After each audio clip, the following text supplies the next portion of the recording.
Allah subhanahu wa ta'ala created men and women very differently. Men, their biggest weakness is women. They could be richer, they could be poor, they could be, healthy and not very healthy, skinny and fat or tall, doesn't matter what culture, what language, all of them have the same weakness, women. And women, Allah Azza wa Jal, in majority cases, He made them oblivious to this weakness of men. They don't realize how bad it is.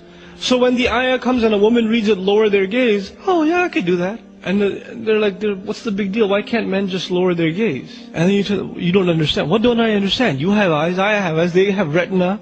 It processes the same information. So what's the problem?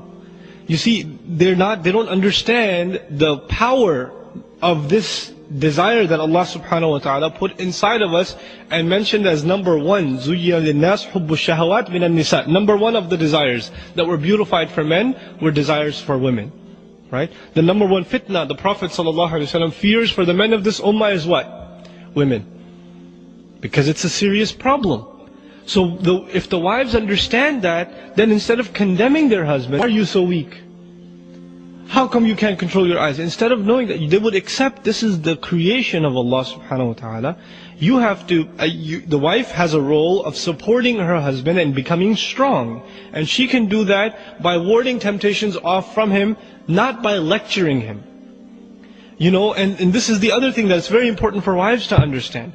The husband, he goes to the office, or he goes to the train, and there are women horribly dressed. They're sitting there smiling at everybody, trying to, basically this is all these women have in terms of their dignity.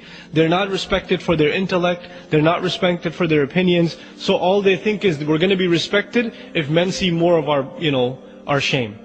So they dress in indecent fashion because when men look at them, they feel kind of, self-respect, like I'm worth something, people are looking at me. That's basically what it is. It's really horrible, it's sad. But then they go to the office and the secretary is smiling at you saying, how are you, how was your day? What are you getting for lunch? Oh, you're fasting, oh that's nice. And then you go, on every ad, women are smiling at you, and then you get home. And you open the door and the wife said, where were you? Oh, the train, the train was late. Oh, every day the train is late. Oh, I understand. And there's a frown every day. And the first day it's okay, the second day it's okay. 10 years of this, 12 years of this, what's going to happen? The husband has resentment towards the wife, even if he doesn't say anything. He's building resentment inside. And the simple solution of the Messenger ﷺ, a smile of the wife when the husband comes home.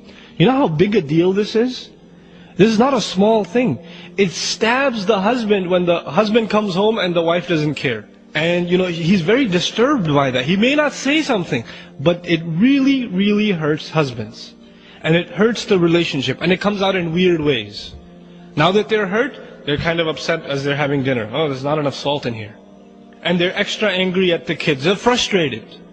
But the same scenario, the wife opens the door and she greets the husband with a smile. Just a smile, it's not expensive. But what happens? The rest of the night goes smoothly. The husband's in a good mood. He's talking to her. When he's talking to her, I don't want to talk right now, I have a headache. It's not going to happen. All started from where? Just one little act of the wife. These are simple solutions, but they're powerful solutions. And you don't take care of these solutions, and this baggage just keeps adding up and adding up and adding up, and that's where you get those statistics. Because the husband doesn't even want to look at the wife. She's just annoying. She just does this or that, right? So both sides have to understand. They have to take care of the other side. Instead of expecting from the other side, just make a goal for yourself to take care of the other side.